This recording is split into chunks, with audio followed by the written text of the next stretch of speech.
बिस्मिल्लाहिर्रहमानिर्रहीम अस्सलाम वालेकुम। Welcome back to Iqra learn and earn hub.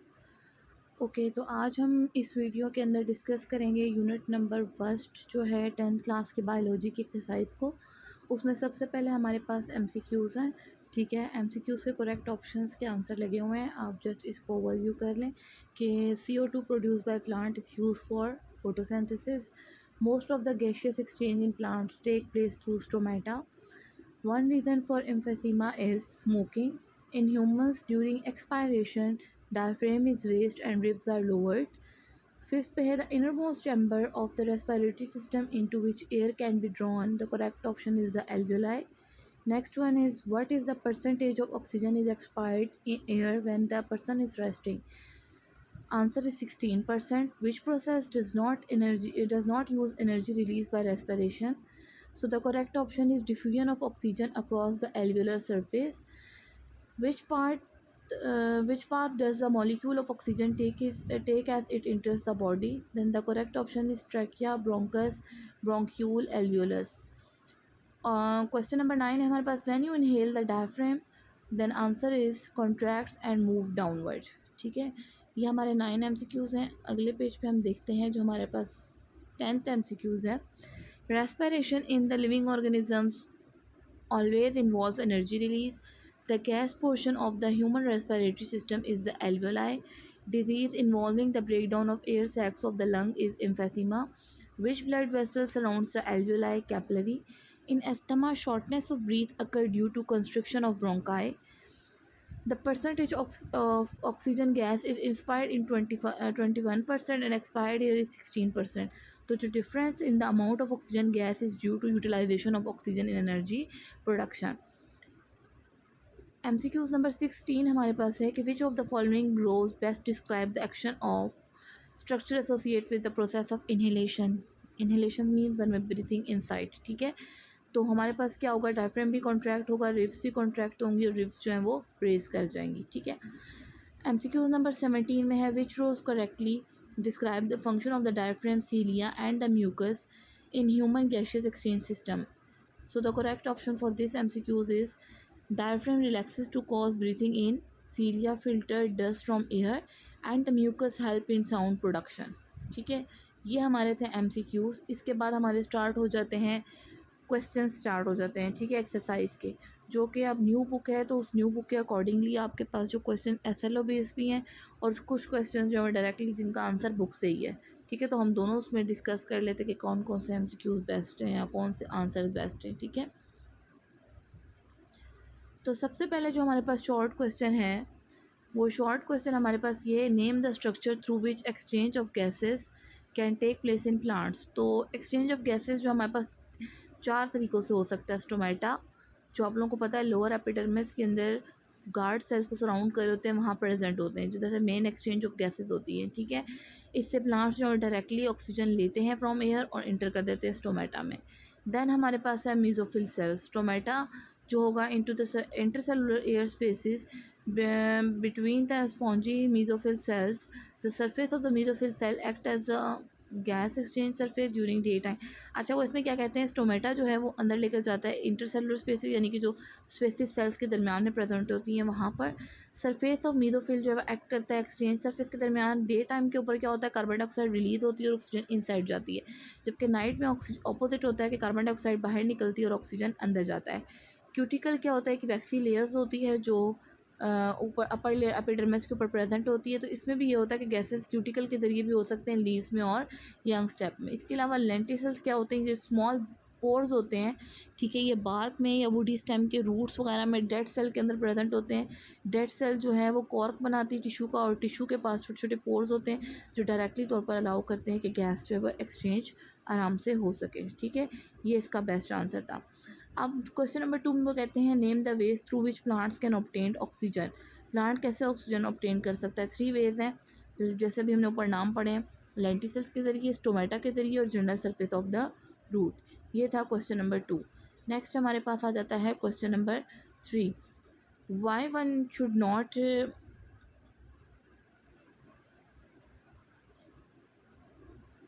अच्छा, why one should not sleep under the tree at a night? In the night, the photosynthesis just stops रात के time आपको पता है कि क्योंकि फोटोसिंथेसिस का प्रोसेस तो डे टाइम पे होता है, रात के टाइम पे नहीं हो सकता, ठीक है। तो फोटोसिंथेसिस का प्रोसेस जो है वो सनलाइट की मौजूदगी में होता है, तो इसी वजह से वो रात के टाइम पे स्टॉप हो जाता है और रेस्पिरेशन जो है वो स्टार्ट हो जाती है, ठीक है। और वो एब्जॉर्ब करती है ऑक्सीजन को और ब्रेक डाउन करती है ग्लूकोज की। जब ग्लूकोज के अंदर कार्बन के 6 मॉलिक्यूल्स हैं, जब वो टूटेगा तो उसमें क्या होगा कि कार्बन 6 जो है वो स्प्लिट होकर 3 में डिवाइड हो जाएगा डे के टाइम पे। ये कार्बन डाइऑक्साइड रिलीज़ करते हैं, मीन्स ऑक्सीजन प्रोड्यूस नहीं होती रात के टाइम पे, और रेस्पिरेशन जो है वो दिन के टाइम पे ऑक्सीजन उसने बनाई थी उसी को यूटिलाइज़ करते हैं। कार्बन डाइऑक्साइड कंटिन्यूसली प्रोड्यूस होती है on the basis of this it night if one sleep under the tree. इसी वजह से जब रात के टाइम पे कोई लोग दरख्तों के नीचे सो जाते हैं तो उन्हें सफोकेशन होती है या ब्रीथिंग प्रॉब्लम होते हैं, ठीक है। देयरफॉर इसीलिए एडवाइस किया जाता है कि रात के टाइम दरख्तों के नीचे नहीं सोना चाहिए।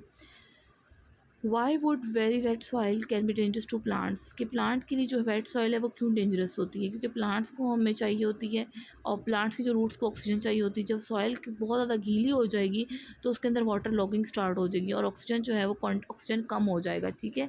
तो उससे क्या होगा कि वो प्लांट्स उनको एब्जॉर्ब नहीं कर सकेंगे, ऑक्सीजन जो है वो कंटिन्यूसली फंक्शन नॉर्मली नहीं कर पाएगी, तो लॉन्गर जो होगा वो एयर कट ऑफ हो जाएगी और ग्रेटर रूट जो है उसकी डैमेज हो जाएंगी, ठीक है।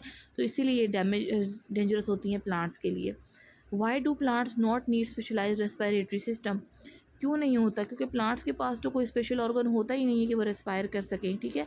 प्लांट्स के पास जो स्टोमेटा होते हैं लीव्स में एक्सचेंज करते हैं गैसेस को कि वो पोर्स के ज़रिए जा सके, thus they do not need a respiratory system, इसलिए इनको रेस्पिरेटरी सिस्टम की ज़रूरत नहीं होती।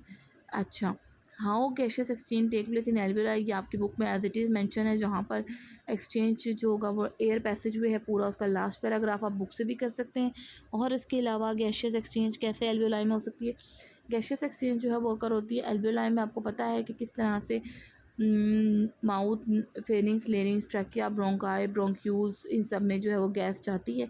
उसके बाद जब लास्ट में ये एल्वेलाई में पहुंचते हैं, एल्वेलाई मौजूद होते हैं लंग्स में, इनमें डिफ्यूजन के ज़रिए जाते हैं।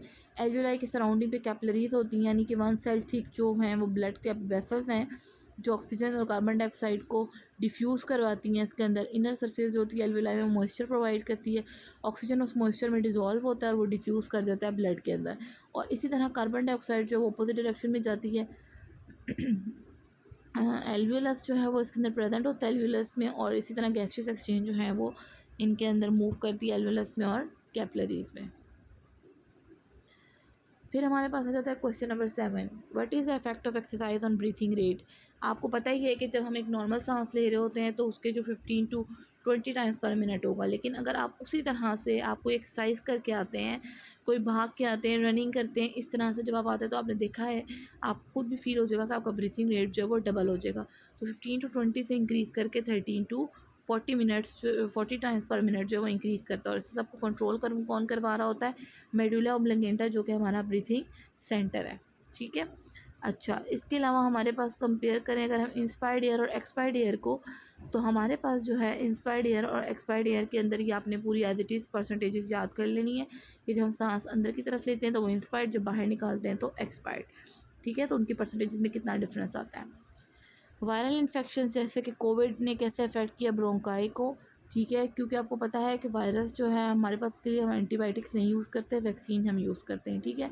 कोविड-19 में निमोनिया प्रोग्रेस कर रहा था, एयर सैक्स जो हैं वो फिल्ड हो रहे थे, fluid leaking from the tiny blood vessels. Eventually जब सांस के अंदर कमी आ रही थी तो उसमें रेस्पिरेटरी जो हमारा सिंड्रोम थे, डिस्ट्रेस सिंड्रोम, वो एक्टिव हो गए थे और उन्होंने क्या किया था, लंग्स के फेलियर की तरफ चले गए थे। इसका किस तरह से इफेक्ट हो रहा था, क्योंकि एल्वियोलस का फंक्शन होता है कि ऑक्सीजन को ट्रांसफ़र करना, ठीक है। तो ब्लड वेसल्स जो हैं कैपिलरीज, जब उनके अंदर ऑक्सीजन आरबीसीज होंगे, अगर आरबीसीज हम डिलीवर करेंगे ऑक्सीजन तो वो इंटरनल ऑर्गन में जाएंगे। वायरस जब उसकी वॉल को डैमेज कर देगा, डेब्रिस को यानी इसकी लेयर को डैमेज करेगा, प्लाज्मा प्रोटीन जो एल्वियोलस की वॉल के अंदर इकट्ठे होना शुरू हो जाएंगे। जैसे जैसे वॉल थिक होती जाएगी जो ऑक्सीजन है वो ट्रांसफ़र होगा रेड ब्लड सेल के अंदर, और जितना ज़्यादा वॉल के अंदर वो थिक होता जाएगा उतनी ऑक्सीजन जो है वो रेड ब्लड सेल तक डिलीवर होने के अंदर उसमें प्रॉब्लम आना शुरू हो जाएगा, which cause difficulty in breathing, जिसकी वजह से ब्रीथिंग में हमें मुश्किल होगी और बॉडी जो है वो रनिंग करेगी शॉर्ट ऑफ ऑक्सीजन, और लैक ऑफ ऑक्सीजन की वजह से इंटरनल ऑर्गन जो है वो हमारे अफेक्ट होंगे। अच्छा, at the juncture the body fight increase 45 to increase take oxygen, फिर लास्ट में क्या होगा, बॉडी को फाइट करना पड़ेगा कि ऑक्सीजन को ले सके। Importance of breathing in fresh air, जब हम फ्रेश एयर में एयर में सांस लेंगे तो ऐसी बात है, जाहिर सी बात है कि ऑक्सीजन हमें ज़रूरत होता है। जब प्योर ऑक्सीजन हमारे अंदर जाएगा तो हमारी जो है वो ब्रीथिंग ज़्यादा क्लियर होगी, उसके अंदर कोई पोल्यूटेंट्स नहीं होंगी, फ्री फ्रॉम पोल्यूटेंट्स होगा और हम काफ़ी सारे इन्फेक्शंस और डिजीज़ से बच जाएंगे। ठीक है। इंपॉर्टेंस क्या है नेसल और ओरल कैविटी क्लियर की, उसमें ये होता है कि अगर वो जितनी क्लीन होगी तो हमारे अंदर डस्ट पार्टिकल उतने ही इंटर नहीं हो सकेंगे, और जितने डस्ट पार्टिकल इंटर नहीं होंगे उतने ही हम लोग जो है प्योर एयर हमारे अंदर जो आ रही होगी, हम जर्म्स से इन्फेक्शन से फ्री रहेंगे। हमारे जर्म्स जो है वो हमें किल नहीं कर सकेंगे, हमारे गट को या हमारे सांस की प्रॉब्लम में नहीं आएगा, और हमारे टूथ में कोई टीथ के जो है वो डिकेइंग में कोई प्रॉब्लम नहीं होगा। अगर ये सब हो तो हमारे क्या होगा, टीथ विल स्टार्ट डिकेइंग। ठीक है। इसके अलावा हमारे पास जो नेक्स्ट है वो आपके डिफरेंसेस है। जब आपने चैप्टर पढ़ा है तो आपको सारा क्लियर होगा, तो आपने तीन डिफरेंसेस जो हैं पेपर के पॉइंट ऑफ व्यू से इन सारे के याद करने हैं। ठीक है। रेस्पिरेशन और ब्रीथिंग हो गया आपके पास, इन्हेलेशन और एक्सहेलेशन के आपके पास जो है वो मोस्ट इंपॉर्टेंट क्वेश्चन है। इसमें आप देखें पेपर में ये आपसे लॉन्ग क्वेश्चन के लिए भी आ सकता है कि आप स्टेप्स लिखें, और इनके डिफरेंस के तौर पर भी आ सकता है। तो अगर स्टेप्स का आ जाता है तो आपने ऊपर वाला क्वेश्चन अटैम्प्ट कर लेना है, और अगर आपको डिफरेंसेस के लिए आता है तो आप इसको टेबल की सूरत में भी याद कर सकते हैं। आपके पास जो है वो 2-3 ऑप्शन हैं इसको याद करने की। ठीक है। नेक्स्ट हमारे पास फोटोसिंथेसिस और रेस्पिरेशन, ये आपने नाइट में भी पढ़ा हुआ है, वो डे टाइम पे है, ये नाइट टाइम पे होता है, उसमें लाइट की ज़रूरत होती है, इसमें नहीं होती। तो इस तरीके से आपने करके इनको याद करना है। ठीक है। नेक्स्ट हमारे पास है स्टोमेटा एंड लेंटिसेल्स। तो स्टोमेटा और लेंटिसेल्स की भी हम मेन डेफिनेशन याद कर चुके हैं, आपने यहीं से इनके भी डिफरेंसेस याद करने हैं, उनकी डिटेल, प्रेजेंस, फोटोसिंथेसिस, एक्टिव और फंक्शन ऑफ फॉर्मेशंस। 2 ऑप्शन हैं आपके पास, या नीचे वाला याद कर लें या ऊपर वाला। इसी तरह डिफ्यूजन और ऑस्मोसिस का है। देन एरोबिक और एनारोबिक का है कि जिसमें ऑक्सीजन की प्रेजेंस होती है वो एरोबिक, जिसमें नहीं होती वो एनारोबिक। ठीक है। फेरिंग्स और लेरिंग्स है, ग्लॉटिस एपिग्लॉटिस आ जाता है, स्मोकर एंड पैसिव स्मोकर हैं, ब्रोंकाइटिस और नमूनिया है हमारे पास। ठीक है। कि इसकी पहले आप डेफिनेशन याद करेंगे, ठीक है, फिर उसमें आपने जो है वो इसके फर्दर आगे याद करने हैं। नेक्स्ट हमारे पास है ब्रीथिंग, हम नोज़ के ज़रिए लेते तो वो हेल्दियर होती है than breathing by the mouth. क्यों? क्योंकि नोज़ के अंदर सीलिया होते हैं, dust particle hair like structure होते हैं जो क्या कहते हैं ट्रैप कर लेते हैं एलर्जेंस को, इसलिए वो ज़्यादा बेटर है हमारे पास कि हम माउथ से जो है वो सांस लें। अच्छा, नेक्स्ट हमारे पास है कि what condition necessary for oxygen efficient oxygen gas between the organism and environment. इसके लिए हमें लार्ज सरफेस एरिया चाहिए होता है, फाइन और डेलिकेट सरफेस चाहिए होते हैं गैशियस एक्सचेंज के लिए, और हमें जो मैकेनिज़्म ऐसा प्रोवाइड होना चाहिए जिसके ज़रिए हम एयर इन भी कर सकें और आउट भी कर सकें। प्लेसमेंट हमारे पास रेस्पिरेटरी सरफेस में क्या है कि हम किस तरीके से प्रोटेक्ट कर सकते हैं। ठीक है। 2 स्टेप्स आपको डायग्राम में दिखाए गए हैं, रिब्स और डायफ्रेम। आप वो कह रहे हैं कि which of the given diagram A और B show the process of exhalation. अभी जो हमने डिफरेंसेस याद किए हैं, एक्सेलेशन में आपको पता है कि एयर बाहर निकल रही होती है। ठीक है।